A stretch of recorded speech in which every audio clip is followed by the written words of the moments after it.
There comes a moment in life when you realize that the hostility directed toward you has very little to do with your actions, and far more to do with the unseen depths within others. You may wonder why a friend suddenly grows distant, why a colleague begins to undermine you, why someone who once praised you now resents your presence. At first glance, you might believe it is your fault that you made a mistake, that you misstepped somewhere along the way, but often the truth is far more complex, far more hidden. It is not your actions they are reacting to, it is the shadow within themselves that they have never dared to confront. The human psyche is not simply light and clarity. Every person carries within them a shadow, the repository of rejected traits, disowned desires, buried shame, and unacknowledged fears. These are the aspects of the self that people cannot bear to face. Instead of integrating them, they push them down into the unconscious. Yet the shadow never disappears. It lingers waiting, heavy and silent, until the right trigger calls it forth.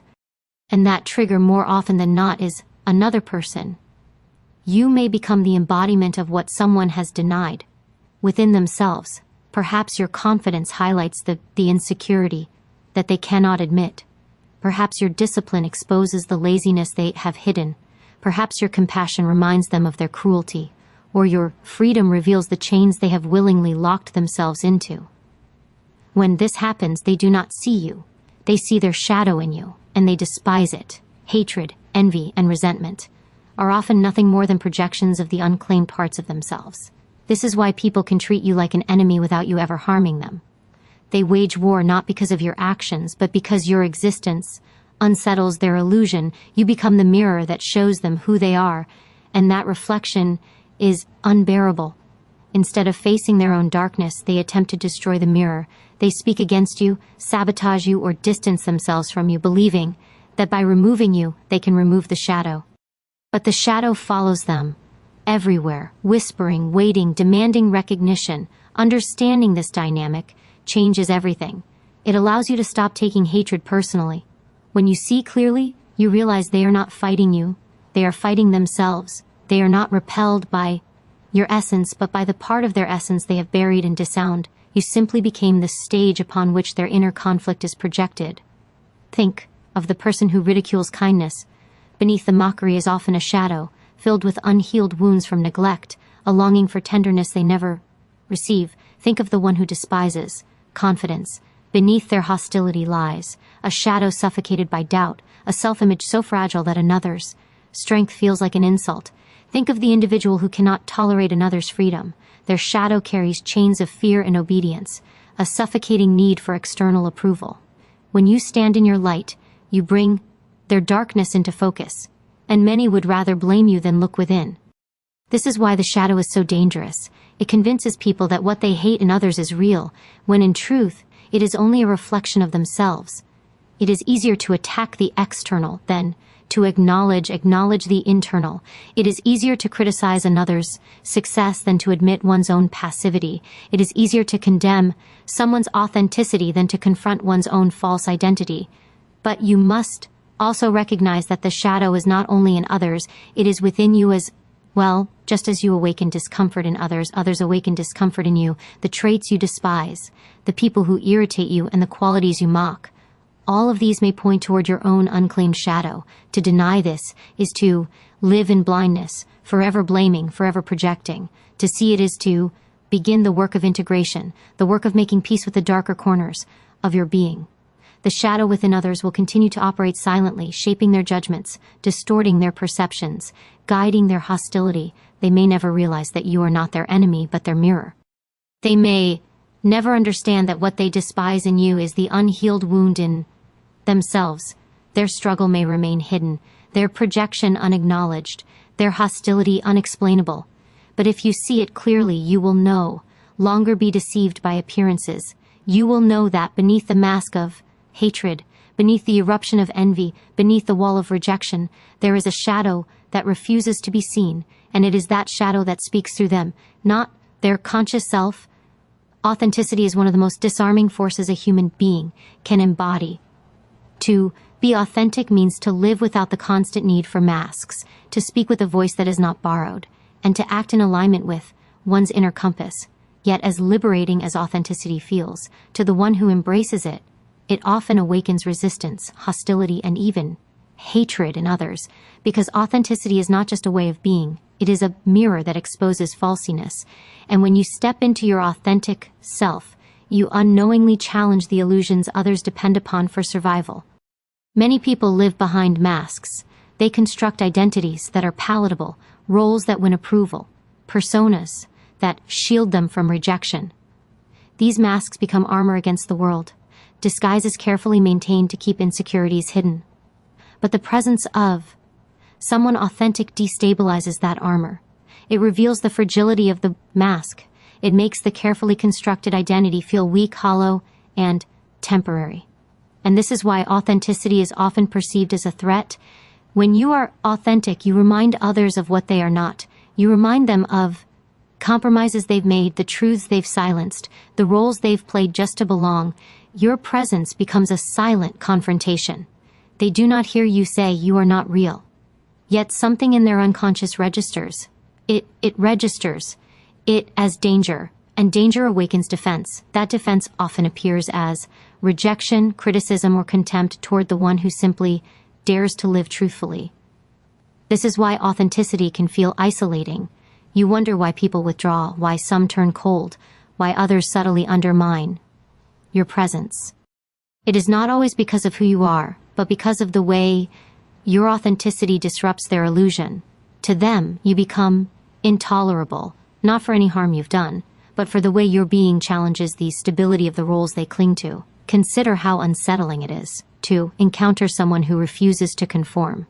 Their refusal reminds you of your own compliance. Think of the one who speaks truth when everyone else chooses silence. Their courage calls out your fear, whether they intend to or not. Think of the individual who lives unapologetically, whose choices reflect freedom. Instead of approval seeking, their freedom highlights the chains around your own decisions. Authenticity by its very nature awakens discomfort. It forces people to look inward, and many are not ready to face what they see. But authenticity is not arrogance. It is not rebellion for the sake of rebellion. It is alignment, the simple act of existing as you are, without distortion. Yet this simplicity is what makes it powerful. A mask requires effort to maintain. A lie requires constant reinforcement. An image demands continuous energy, but authenticity demands nothing. It flows, it stands, it breathes, and this effortless presence exposes the exhausting effort others are pouring into their illusions. This is why some will quietly resent the authentic individual. They will mock them, labeling them namey or self-absorbed. They will accuse them of arrogance or eccentricity. These are defense mechanisms, ways to diminish the threat without having to change themselves. Because to truly accept authenticity means to question their own inauthenticity, and that requires courage most do not yet have. It is easier to scorn the one who stands in truth than to face the prison of one's own falsehood. Authenticity also threatens established power structures. Entire systems are built upon conformity, silence, and obedience. Families, workplaces, and even communities often depend on roles being played, on scripts being followed. The one who refuses the script, who breaks the role, becomes disruptive. They expose the fragility of the system. They prove that the role is not absolute, that the script is not law, and those who depend on the system's stability will often target the authentic one as the problem, when in reality it is their authenticity that reveals the problem. Yet authenticity does more than provoke hostility. It awakens longing deep inside. Even those who resent authenticity feel the stirring of desire for it. They see in you the possibility of freedom. They sense in you the courage they lack. They may attack you, but beneath that attack is envy, a painful recognition of what they have buried within themselves. Your presence reminds them of their unlived life, of the self they abandoned to meet expectations. And for some, this reminder is intolerable. Authenticity is not safe. It does not guarantee admiration or acceptance. In fact, it often guarantees the opposite. To live authentically is to accept that you will be misunderstood, judged, and even resented. But it also means you will no longer live enslaved to the shifting opinions of others. You will not contort yourself to fit illusions. You will not betray your inner compass for temporary approval. You will stand as you are even when it unsettles others. And perhaps that is why authenticity feels threatening, because it is contagious. The authentic self does not only live for itself, it inspires others consciously or unconsciously to question their own masks, and questioning is the first step toward transformation. This is the silent revolution of authenticity. It destabilizes illusions, awakens envy, and provokes hostility. But it also plants the seed of freedom in the very people who resist it.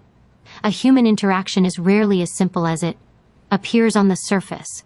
Every conversation, every relationship, every exchange of words or silence carries with a current of power. Sometimes it flows softly, almost invisible, and sometimes it surges with undeniable force. Yet most of the time these dynamics remain hidden. They operate in the background, shaping behaviors, guiding reactions, influencing decisions. The unspoken war of power is not always about dominance in the obvious sense. It is about control, influence, validation, and the unacknowledged desire to shape another person's reality. We like to believe relationships are built purely on love, respect, or shared goals. But beneath those noble words lie subtler motives. A person seeks reassurance of their worth. Another craves recognition. Another wants obedience. And still another thrives on superiority. These needs are not always declared, but they play out in the ways people treat one another. When someone suddenly turns cold. When affection turns to hostility. When a friend begins to compete instead of support, it is often because an invisible balance of power has shifted. Power dynamics are rarely equal. Even in the closest relationships, there is an undercurrent of who leads and who follows, who validates and who seeks validation, who influences and who is influenced. These roles can change over time, and when they do, a tension often arises. A person who once felt in control may sense they are losing influence. The one who relied on your weakness may find themselves unsettled when you begin to grow stronger. The individual who thrived on your dependence may feel threatened when you show independence. These subtle shifts often ignite resentment, not because of your actions alone, but because of what those actions symbolize, a rearranging of the silent hierarchy. Consider how people react when you set boundaries. The moment you draw a line, you disturb the balance. The one who benefited from your compliance suddenly sees their control slipping. Their hostility is not about the boundary itself, but about the loss of unspoken power. Or think about how people respond when you succeed. For some, your achievement becomes a reminder of their lack, a disruption of the unspoken agreement that kept you beneath them. The relationship shifts and the silent power dynamic can no longer hold. Even in ordinary interactions, these dynamics play out. In conversation, who interrupts and who listens? In groups, who commands attention and who blends into the background? In families, who is deferred to and who is dismissed? These patterns may appear trivial, but they reveal the distribution of power that quietly governs relationships. And when one person begins to resist, when they step out of the expected role, it often provokes friction. The unseen nature of power dynamics makes them especially dangerous because they are rarely acknowledged. They are easily misinterpreted. You may believe someone dislikes you for no reason, when in reality, they sense a threat to their control. You may think you disappointed someone with your choices, when in truth, those choices reveal to them how little power they actually hold over you. The hostility you encounter is not about who you are, but about what your presence disrupts in their hidden balance of control. Power does not always mean authority or dominance in an obvious sense. Sometimes it is as subtle as emotional leverage, the ability to make someone feel guilty, the capacity to withhold affection, the silent pressure of expectation. A person may not raise their voice, yet they wield enormous influence by threatening withdrawal, by offering approval only when you conform, by manipulating the unspoken rules of connection. When you stop playing along, when you stop giving them that leverage, the structure collapses. And few things breed resentment faster than the collapse of a hidden structure of power.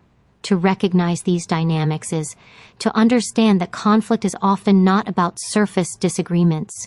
It is about the deeper struggle for influence, the fear of losing control, the insecurity of being overshadowed. People rarely say, "I resent you because you no longer make me feel superior," or "I am angry because I cannot manipulate you anymore." Instead, they frame it as betrayal, arrogance, selfishness, or disrespect. These words disguise the deeper truth. The power they once held over you has slipped away. Yet the desire for power is not inherently malicious. It is rooted in human nature. People seek control because they fear chaos. They crave influence because it reassures them of their worth. They cling to hierarchies because it makes them feel safe in a world of uncertainty. The problem arises when these desires are left unacknowledged, when they twist into silent expectations, when they turn into hostility toward those who do not comply. You cannot always dismantle these dynamics, nor can you always prevent the resentment they create, but by seeing them clearly, you free yourself from confusion. You stop internalizing hatred as if it were born from your flaws. You begin to see that much of what people project onto you is not about you at all. It is about the shifting currents of invisible power, the silent hierarchies that govern human connection, the fragile sense of control that people protect at all costs. Human beings do not simply see others as they are. They see themselves reflected back through others. Every interaction becomes a kind of mirror, a silent revelation of hidden truths, unacknowledged wounds, and secret desires. What we admire in others often reveals what we long to cultivate within ourselves. What we despise in others often exposes the parts of us we refuse to face. This is the mirror effect, the undeniable truth that the judgments we cast outward are more often than not a reflection of our inner world. The mirror effect is why people can suddenly turn against you without cause. They are not truly reacting to you. They are reacting to what you awaken within them. When you embody qualities they have suppressed, you become the mirror that reveals what they are missing, what they are avoiding, or what they are ashamed of. And for many, that reflection is intolerable. Instead of facing it, they attack the mirror, they criticize, they resent, they distance themselves, not because you harmed them, but because your existence has brought their shadow into focus. Imagine the person who mocks your ambition. Beneath their laughter is often the sting of their own unfulfilled potential. Imagine the one who cannot stand your confidence. Their hostility may be the echo of their own buried insecurity. Consider the individual who despises your freedom. Their anger may arise from the chains of fear and approval that bind them. In every case, the hatred is less about you and more about the reflection you bring to their surface. This is why the mirror effect is so unsettling. It does not allow illusions to remain intact. When you live authentically, when you grow, when you embody traits others have denied in themselves, you strip away the comfort of their self-deception. You remind them of who they could be, or who they once wanted to be, or who they fear they truly are. Reflection you offer becomes too sharp, too honest, too revealing, and instead of using that mirror to transform, they may choose to shatter it by projecting their discomfort back onto you. But the mirror effect does not only apply to others, it applies to you as well. The people who irritate you, the traits you find unbearable, the behaviors you condemn with unusual intensity, these may be signals of your own unacknowledged shadow. The laziness you despise in another may reveal the part of you that fears rest. The arrogance you loathe may point to your own buried hunger for recognition. The dishonesty you cannot tolerate may reflect your own moments of silence when you refuse to speak your truth. What you reject in others is often a reflection of what you reject within yourself. To recognize this is to understand the profound truth of projection. When a person projects their insecurities onto you, they are unloading what they cannot face. They accuse you of selfishness when it is they who fear being selfish. They call you arrogant when it is they who secretly long to feel superior. They label you a failure when it is they who feel failure, knowing at their sense of worth. Projection is not always malicious. It is often unconscious, but it distorts reality, making enemies out of mirrors and turning reflections into targets. This is why awareness is so essential. If you live blind to the mirror effect, you will spend your life believing the opinions of others define you. You will chase approval, fearing rejection, and misinterpret hostility as evidence of your inadequacy. But when you see clearly, you understand the way people treat you is often more about their inner battles than about your worth. Their admiration is a reflection of their unclaimed potential. Their hatred is a reflection of their discount shadow. The mirror effect also explains why certain relationships feel magnetic. When someone admires you, it is not only because of who you are, but because you remind them of their unlived possibilities. Your courage awakens their own courage. Your kindness stirs their own compassion. Your growth sparks their